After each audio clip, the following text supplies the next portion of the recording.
Love makes the world go round, but self-love is where it starts. Welcome to LifePill, the channel that helps you learn positive psychiatry and life coaching and how these help sustain the healthy minds of those who practice them so altogether we will all grow well in life. In this episode of LifePill's motivational video, we will be learning some helpful tips in achieving self-love. If you are interested, do stick around and watch the entire video to discover how you can make yourself mentally tough by practicing self-love. And if you want to watch more inspiring and motivating videos from me, please hit the subscribe button as well as the notification bell for your weekly LifePill dose of positivity and life coaching. Also, check out my video playlists. You might enjoy learning from some of my previously published videos. Thank you so much, my LifePill movers. Self-love is a coined term that we often hear nowadays. Many think that practicing self-love is one key element to establishing a tough mind and a resilient character. But what really is self-love? According to Oxford, self-love is the special regard for one's well-being and happiness, chiefly regarded as desirable rather than narcissistic characteristics. According to bbrfoundation.org, self-love can mean something different for each person because we all have many different ways to take care of ourselves. Hence, self-love can simply mean the practice of habits, choices, and actions that are geared toward taking care of your needs and not sacrificing your well-being in order to please others.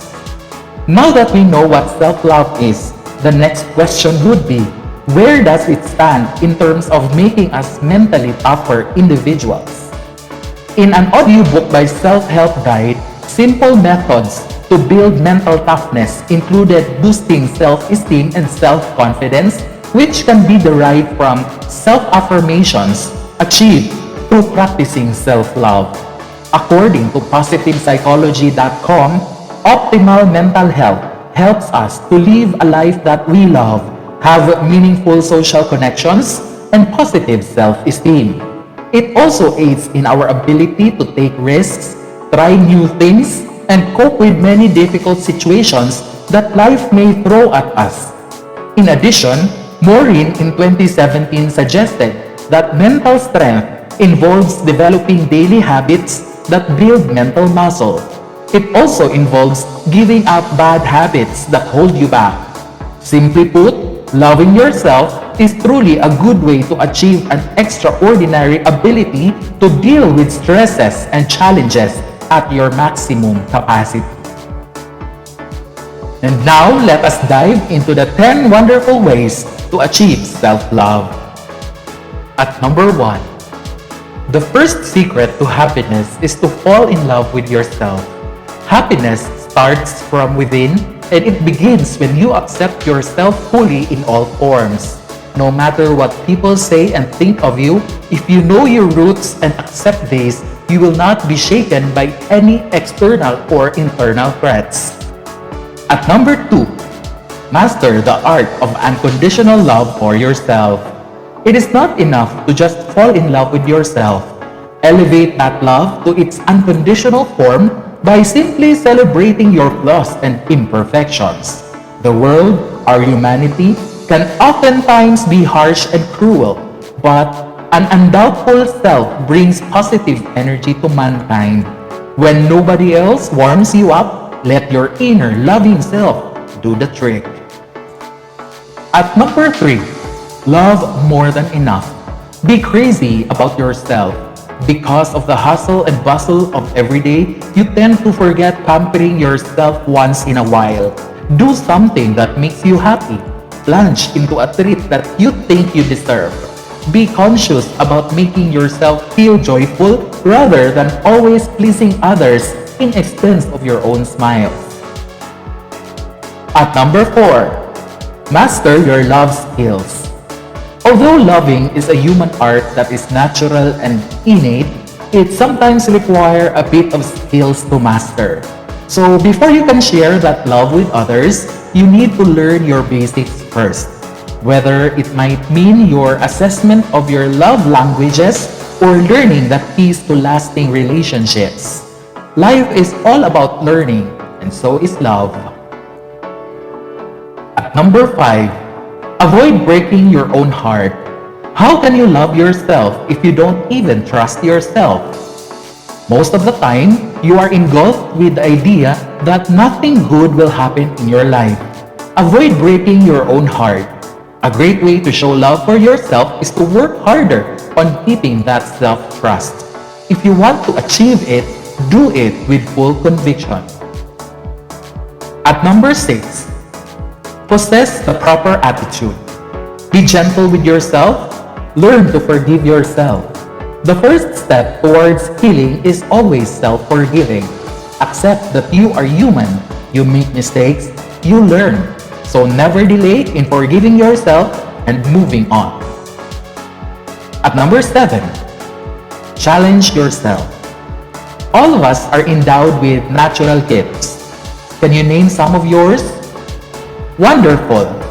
Aside from that, you are also bound to acquire new gifts that are learned and mastered through diligent nurturance. Learn to deliver and discover these new gifts. Who knows, you will develop them into habits or passion and maybe into livelihood someday. There is always a room for more. This will not only upgrade your self-esteem, but surely it will magnify your worth. At number 8, keep your journals. According to URMC, keeping a journal helps you create order when your world feels like it's in chaos. You get to know yourself by revealing your most private fears, thoughts, and feelings. Look at your writing time as personal relaxation time. It's a time when you can de-stress and wind down. So, is journaling worth it?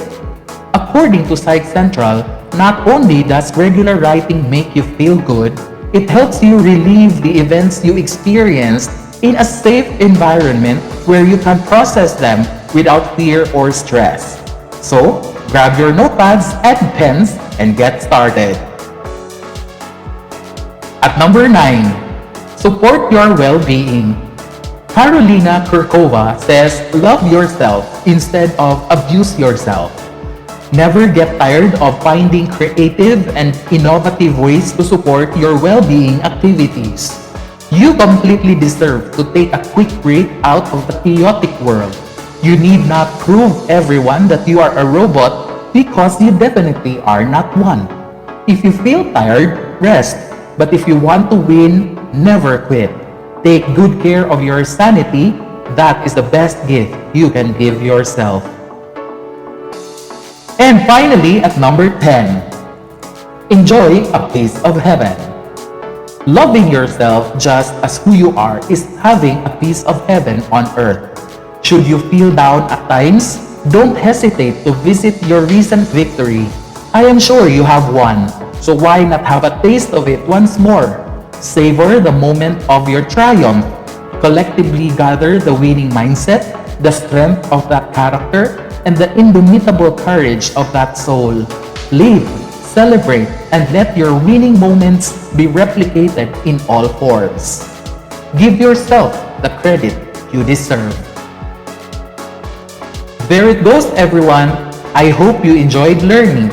These are the 10 realistic ways to achieve self-love based on my readings and lived experiences. Have you resonated on any of them? Please let me know which one have you done before. Do you also have some tips to achieve self-love? Please feel free to share your insights in the comment section below. Once again, you are watching LifePill, the channel that helps to grow a community that embraces positivity and hope for people to grow well in life. Lots of love and positivity to all of you, my LifePill movers. Until the next one, bye!